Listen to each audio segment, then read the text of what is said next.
warahmatullahi wabarakatuh. Kembali lagi sama aku Fatimah Zara dari mahasiswa YIN Nurjati Cirebon dan dari jurusan Tadris Bahasa Indonesia. Di sini aku akan menjelaskan mengenai salah satu metode pembelajaran. Nah, metode pembelajaran yang aku ambil yaitu adalah metode pembelajaran diskusi. Selanjutnya lanjut ke videonya.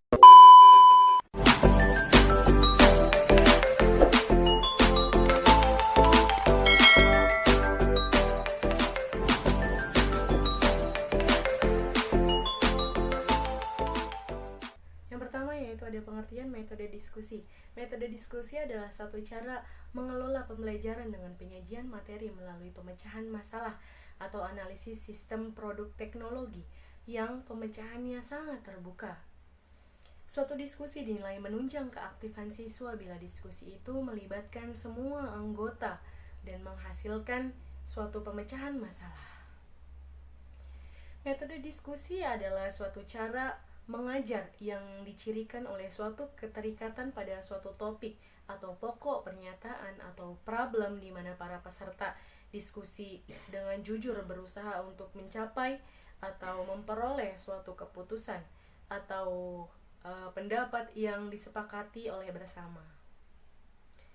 Jika metode ini dikelola dengan baik, antusiasme siswa untuk terlibat dalam forum ini sangat tinggi. Tata caranya yaitu harus ada pemimpin diskusi, topik yang menjadi bahan diskusi harus jelas dan menarik. Peserta diskusi dapat menerima dan memberi dan suasana diskusi juga tanpa ada tekanan. Diskusi sebagai metode pembelajaran lebih cocok dan diperlukan apabila seorang guru hendak memanfaatkan berbagai kemampuan yang ada pada siswa, memberikan kesempatan pada siswa untuk mengeluarkan kemampuannya, mendapat balikan dari siswa apakah tujuan telah dicapai, membantu siswa belajar berpikir secara kritis, membantu siswa belajar menilai kemampuan dan peranan diri sendiri ataupun teman-teman, membantu siswa menyadari dan mampu merumuskan berbagai masalah sendiri ataupun dari pelajaran sekolah, mengembangkan motivasi untuk belajar lebih lanjut. Nah, kegiatan guru dalam pelaksanaan metode diskusi juga yaitu yang pertama, guru menetapkan suatu pokok atau problem yang akan didiskusikan atau guru meminta kepada siswa untuk mengemukakan suatu pokok atau problem yang akan didiskusikan. Yang kedua, yaitu guru menjelaskan tujuan diskusi. Yang ketiga, guru memberikan ceramah dengan diselingi tanya jawab mengenai materi pelajaran yang didiskusikan. Yang keempat, guru mengatur giliran berbicara agar tidak semua siswa serentak berbicara mengeluarkan pendapat. Yang kelima, menjaga suasana kelas dan mengatur setiap pembicara agar seluruh kelas dapat mendengarkan apa yang sedang dikemukakan. Yang keenam, mengatur giliran berbicara agar jangan siswa yang berani dan berambisi menonjolkan diri saja yang menggunakan kesempatan untuk mengeluarkan pendapatnya. Yang ketujuh, mengatur agar sifat dari isi pembicara tidak menyimpang dari pokok atau problem. Yang kedelapan, mencatat hal-hal yang menurut pendapat guru harus segera dikoreksi yang memungkinkan siswa tidak menyadari pendapat yang salah. Yang kesembilan, selalu berusaha agar diskusi berlangsung antara siswa dengan siswa. Yang kesepuluh, bukan lagi menjadi pembicara utama melainkan menjadi pengatur pembicara. Kegiatan siswa dalam pelaksanaan metode juga ada, yaitu menelaah topik atau pokok masalah yang diajukan oleh guru. Guru mengusahakan suatu problem dan topik kepada kelas, ikut aktif memikirkan sendiri atau mencatat data dari buku-buku sumber atau sumber pengetahuan lainnya agar dapat mengemukakan jawaban pemecahan problem yang ditunjukkan, mengemukakan pendapat baik pemikiran ataupun yang diperoleh setelah membicarakan bersama teman sebangku ataupun kelompok, mendengarkan tanggapan reaksi atau tanggapan kelompok lainnya terhadap pendapat yang baru dikemukakan, mendengarkan dengan teliti dan coba memahami pendapat yang dikemukakan oleh siswa atau kelompok lain, menghormati pendapat teman-teman atau kelompok lainnya walaupun berbeda pendapat, mencatat sendiri pokok-pokok pendapat penting yang saling dikemukakan teman baik setuju ataupun bertentangan, menyusun kesimpulan-kesimpulan diskusi dalam bahasa yang baik dan tepat, ikut menjaga dan memelihara ketertiban diskusi, tidak bertujuan untuk mencari kemenangan dalam diskusi, melainkan berusaha mencari pendapat yang benar yang telah dianalisa dari segala sudut pandang. Adapun kelebihan metode diskusi yaitu mendidik siswa untuk belajar mengemukakan pikiran atau pendapat, memberikan kesempatan kepada siswa untuk memperoleh penjelasan-penjelasan dari berbagai sumber data, memberikan kesempatan kepada siswa untuk menghayati pembaharuan atau problem bersama-sama, melatih siswa untuk berdiskusi di bawah asuhan guru, merangsang siswa untuk ikut mengemukakan pendapat sendiri, menyetujui atau menentang pendapat teman-temannya, membina suatu perasaan tanggung jawab mengenai suatu pendapat, kesimpulan, atau keputusan yang akan atau telah diambil, mengemukakan rasa solidaritas toleransi terhadap pendapat yang bervariasi atau mungkin bertentangan sama sekali, membina siswa untuk berpikir matang sebelum berbicara, berdiskusi, bukan hanya menuntut pengetahuan, siap dan kefasihan berbicara saja, tetapi juga menuntut kemampuan berbicara secara sistematis dan logis dengan mendengarkan semua yang dikemukakan oleh pembicara, pengetahuan dan pandangan siswa mengenai suatu problem akan bertambah luas. Nah, kelemahan metode diskusi yaitu tidak semua topik dapat dijadikan metode diskusi, hanya hal-hal yang bersifat problematis yang dapat didiskusikan. Diskusi yang mendalam memerlukan banyak waktu, sulit untuk menentukan batas luas atau kedalaman suatu uraian diskusi. Biasanya tidak semua siswa berani menyatakan pendapat sehingga waktu akan terbuang karena menunggu siswa mengemukakan pendapat.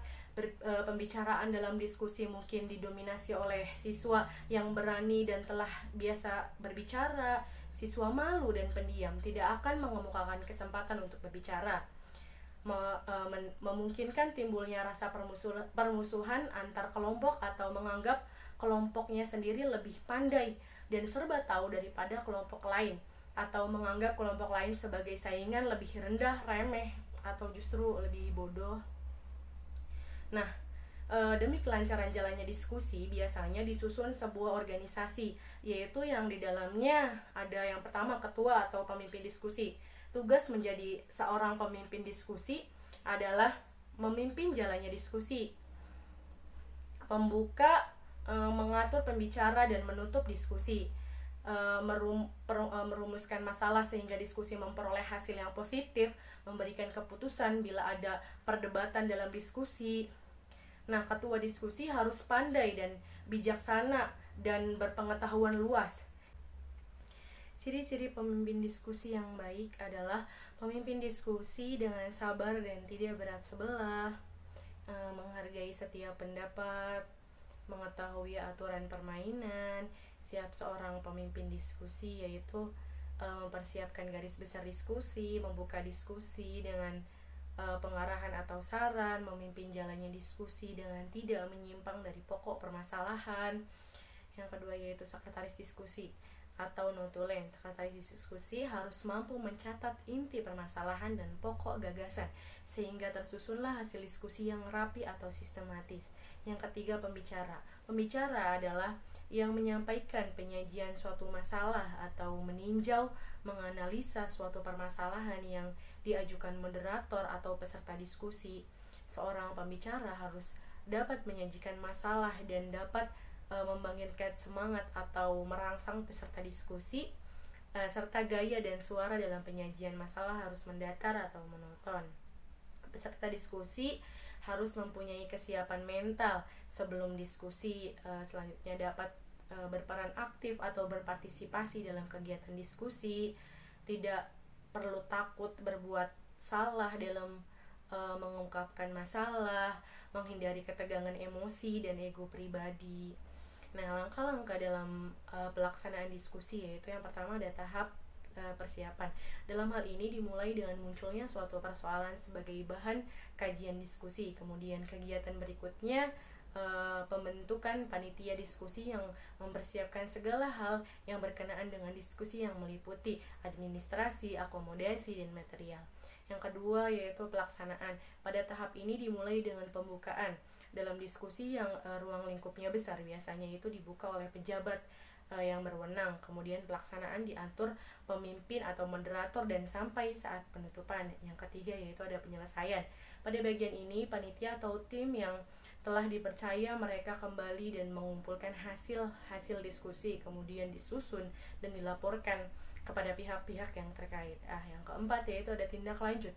Berakhirnya diskusi bukan berakhir segalanya, namun harus mengadakan tengok balik atau terhadap hasil diskusi tersebut, sampai berapa jauh hasil diskusi yang dicapai, referensinya dengan apa yang dipersoalkan, karena memungkinkan saja diskusi tersebut dapat menimbulkan persoalan baru yang belum terpikirkan. Nah, manfaat diskusi.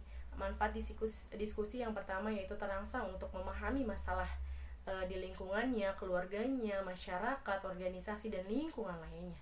Yang kedua, menumbuhkan bakat, sifat dan sikap kepemimpinan. Yang ketiga, latihan merumuskan buah pikir yang jelas dan singkat. Yang keempat, melatih jiwa sabar. Yang kelima, menumbuhkan jiwa toleransi. Yang keenam, membina dan melatih jiwa terbuka. Yang ketujuh, mengembangkan kemantapan pikiran, kestabilan emosi, dan kedewasaan berpikir.